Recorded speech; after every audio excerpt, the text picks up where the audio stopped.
दोस्तों, हमारी country India अपने अंदर कितने सारे रहस्य और कितनी अनोखी चीजें समेटे हुए हैं, ये बात तो आप जानते ही हो। फिर चाहे बात यहाँ के पुराने विशालकाय महलों की हो या मंदिरों के कंस्ट्रक्शन की हो, यहाँ की डिजाइन आपको सोचने पर मजबूर जरूर करती है। तो चलिए आज हम आपको भारत के कुछ ऐसे ही सबसे मिस्टीरियस टेम्पल के बारे में बताते हैं। नंबर 5, कोणार्क सूर्य मंदिर। ये मंदिर भारत के कोणार्क में स्थित है। इसे 1255 ईसी में गंगा वंश के राजा नरसिंह देव प्रथम के द्वारा बनवाया गया था। इसकी कलाकृतियां आपको हैरत में डाल देती हैं। ये कलिंग वास्तुकला के सबसे बेहतरीन नमूनों में से एक है। कहा जाता है कि सूर्य मंदिर को इस तरह से बनाया गया था कि सूरज की पहली किरणें सीधे पूजा करने की जगह और भगवान की मूर्ति पर पड़े। अगर हम इस मंदिर के डिजाइन की बात करें तो इसे 24 पहियों के एक रथ को 7 घोड़ों के द्वारा खींचते हुए दिखाया गया है। मंदिर का कुछ हिस्सा 17th सेंचुरी ईसी के आसपास डैमेज हो गया था या कर दिया गया था। ऐसा बताया जाता है कि मंदिर के इस कोलैप्स स्ट्रक्चर के टॉप में 52 टन का मैग्नेट था, जिसने मंदिर की मेन मूर्तियों को हवा में उछाल दिया था। इस मंदिर की एक और विशेषता बताई गई है कि इसका कंस्ट्रक्शन इस तरह से किया गया है कि यहाँ धूप की रोशनी पड़ती रहती है और आप अपनी शैडो को देखकर एग्जैक्ट तो नहीं बट हाँ लगभग समय का अंदाजा लगा सकते हैं।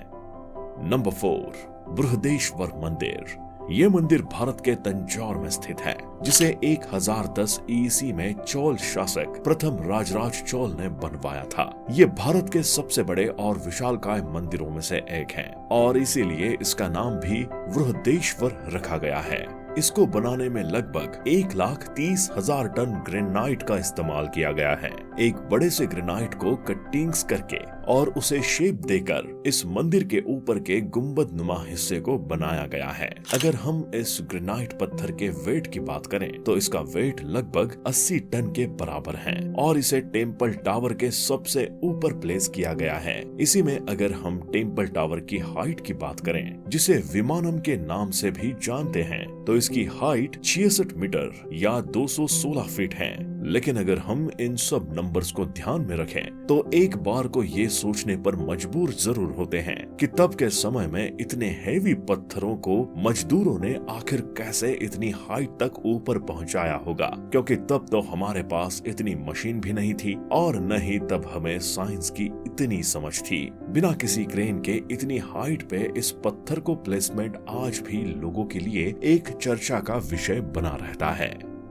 Number 3, Virbhadra temple. ये मंदिर भारत के लेपाक्षी में है, जिसे 1530 ईसी में 2 भाइयों विरुपना और वीरन्ना ने इस मंदिर का निर्माण कराया था, जो कि विजयनगर राजा के यहाँ काम करते थे। वही पौराणिक मान्यताओं के अनुसार लेपाक्षी मंदिर परिसर में स्थित वीरभद्र मंदिर का निर्माण ऋषि अगस्त्य ने करवाया था। इस मंदिर के कंस्ट्रक्शन में टॉप रूफ को सपोर्ट देने के लिए 70 पिलर्स का इस्तेमाल किया गया है। इन सब पिलर्स में से एक पिलर ऐसा है जो पूरी तरह से ग्राउंड को टच नहीं करता है। कुछ ब्रिटिश इंजीनियर्स ने इस मिस्ट्री को सुलझाने का भी प्रयास किया था कि आखिर बिना ग्राउंड के सपोर्ट के ये पिलर रुका कैसे हैं, और कुछ कोशिशों के बाद वो पिलर के एक साइड को ग्राउंड से टच करवाने में सक्सेस भी हो गए थे, लेकिन इसमें ऊपर की सीलिंग को खराब कर दिया और फ्रेस्को की पेंटिंग इससे काफी हद तक बिगड़ गई। तो ये पिलर आज भी बिना किसी सपोर्ट के कैसे हवा में रुके हुए हैं, ये आज भी एक रहस्य है यहाँ के लोगों और यहाँ आने वालों के लिए। नंबर 2, पद्मनाभ स्वामी टेम्पल। इस मंदिर को बनवाने के बारे में कोई एग्जैक्ट इंफॉर्मेशन तो नहीं है, लेकिन हाँ ये मंदिर भारत के तिरुवनंतपुरम में स्थित है। इस मंदिर को दुनिया के सबसे रिच टेम्पल के रूप में गिना जाता है। इस मंदिर के अंडरग्राउंड की तिजोरियों में लगभग 22 बिलियन डॉलर का सोना और कई रत्न रखे हैं।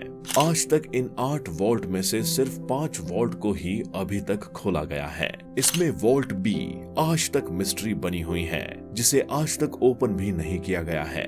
और इसके बारे में हमारे पास कोई भी जानकारी नहीं है। वॉल्ट का एक चेम्बर कई लोहे के दरवाजों से सील किया हुआ है। इन दरवाजों पर 2 कोबरा की पेंटिंग बनी हुई है, जिसका मतलब ये नो एंट्री जोन है। इस दरवाजे के बारे में लोगों की ऐसी मान्यता है कि ये दरवाजा सिर्फ कुछ चमत्कारी मंत्रों से ही खुलेगा, और अगर इसको जबरदस्ती या किसी और तरह से खोलने की कोशिश की गई तो इससे बहुत बड़ा दुर्भाग्य शुरू हो जाएगा। नंबर 1, कैलाश मंदिर। इसका निर्माण 8वीं सेंचुरी सीई में हुआ होगा। ये मंदिर एलोरा की गुफाओं में स्थित है। दरअसल ये मंदिर एक बहुत बड़े से पत्थर को डिजाइन करके एक मंदिर का रूप दिया गया है। इसे केवल वर्टिकल एक्सकैवेशन मेथड से ही बनाया जा सकता है। इसको बनाने वाले कारीगरों ने सबसे पहले पत्थर को ऊपर की तरफ से कंस्ट्रक्ट करना शुरू किया है और इसे नीचे तक लेके गए हैं। इस मंदिर को बनाने के लिए यहाँ के वर्कर्स ने सिर्फ हथौड़ी और कुछ लिमिटेड हथियारों का इस्तेमाल करके आखिर कैसे इस मंदिर को बनाया होगा, ये आज भी एक बहुत बड़ी मिस्ट्री है। तो आपको भारत के इन मंदिरों के बारे में हमारे द्वारा दी गई जानकारी कैसी लगी, हमें कमेंट करके जरूर बताएं। इसके साथ ही अगर आपको वीडियो पसंद आई हो तो इसे लाइक करें और शेयर करें, और हाँ, साथ ही हमारे चैनल को सब्सक्राइब करना ना भूलें।